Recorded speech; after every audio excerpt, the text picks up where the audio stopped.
తర్వాత ఇంకొక interesting point ఏంటంటే, ట్రైలర్‌లో చూసినట్టుగా ఈ సినిమా ఏంటి అంటే ముఖ్యంగా ఒకటి లవ్ స్టోరీ. జనరల్‌గా మనందరికీ తెలిసిందే లవ్ స్టోరీ సినిమాలు కరెక్ట్‌గా వాళ్ళు తీయగలగడం గనుక జరిగితే పాటలు అంటే స్క్రీన్ మీద చాలా బాగా కనిపిస్తే డెఫినిట్‌గా అది నెక్స్ట్ లెవెల్ ఎళ్ళేటటువంటి అవకాశం ఉంది. దానితో పాటుగా ఏంటి అనంటే ఇద్దరు ఫ్రెండ్స్‌కి సంబంధించినటువంటి స్టోరీ గూడా ఇందులో ఉంది. ఇద్దరు ఫ్రెండ్స్‌కి సంబంధించినటువంటి కెమిస్ట్రీ గానీ, వాళ్ళ మధ్యలో ఉండేటటువంటి రిలేషన్ గానీ, దానితో పాటుగా ఏంటంటే ఆ ఊరికి సంబంధించినటువంటి కట్టుబాట్లు కానీ, అక్కడ జరిగేటటువంటి ఎలక్షనీర్‌కి సంబంధించినటువంటి డ్రామా గానీ, సో ఇలా చాలా లేయర్స్ ఈ సినిమాలో ఉన్నాయి. సో డెఫినిట్‌గా ఇలా ఇలా లేయర్స్ ఉన్నప్పుడు ఏంటంటే, ఒక డ్రామా అనేది నెక్స్ట్ లెవెల్‌లో ఉండేటటువంటి అవకాశం ఉంది. బట్ ఆఫ్‌కోర్స్ దాన్ని కరెక్ట్‌గా వాళ్ళు ఎగ్జిక్యూట్ చేయాలి. దాన్ని కరెక్ట్‌గా తీయాలి. స్క్రీన్ ప్లే బాగుండాలి.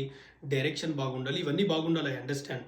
బట్ నేనేమంటున్నానంటే ఒక మెటీరియల్ పరంగా, ఒక కాంటెంట్ పరంగా అయితే ఈ సినిమాలో ఒక మల్టీ లేయర్స్ ఉన్నాయి. అంటే ఒక నిఖిల్ అఖిల్ ఒక లవర్ బాయ్‌గా ఆయన నటించాడు. దాంతో పాటు ఒక ఫ్రెండ్‌గా నటించాడు. దాంతో పాటుగా ఏంటి అనంటే ఆబ్వియస్‌గా ఊరన్నాక ఏదో విలన్స్ ఉంటారు. సో వాళ్ళని ఆహ్, ఎదుర్కోవడం గానీ, దానితో పాటుగా ఏంటంటే మనం ఇక్కడ ఒకసారి ట్రైలర్ చూసినప్పుడు ఏంటంటే హీరో ఒక నార్మల్ పర్సన్‌గా ఉన్నట్టుగా మనకు చూపిస్తారు.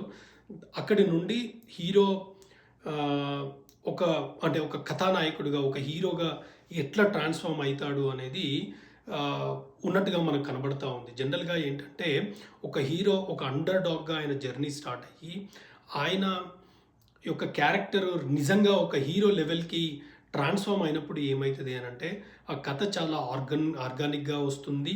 ఆ పర్టిక్యులర్ ట్రాన్స్‌ఫర్మేషన్‌కి సంబంధించినటువంటి కి వాళ్ళు కనెక్ట్ అయినప్పుడు ఏంటంటే, సినిమా చాలా పెద్ద ఎత్తున సక్సెస్ అయ్యేటటువంటి అవకాశం ఉంది. సో, కాబట్టి నేనేం చెప్తున్నానంటే, ఈ కథలో ఉన్నటువంటి లేయర్స్ కానీ, ఆ జాన్రా గానీ, ఇదంతా గూడా ఆన్ టాప్ ఆఫ్ దట్ ఇదొక రూరల్ సబ్జెక్ట్ గానీ, ఒక రూటెడ్ సినిమా కావడం వల్ల ఏంటి అనంటే, ఈ సినిమా యొక్క నేటివిటీ అనేది చాలా మందికి రీచ్ అవుతుంది.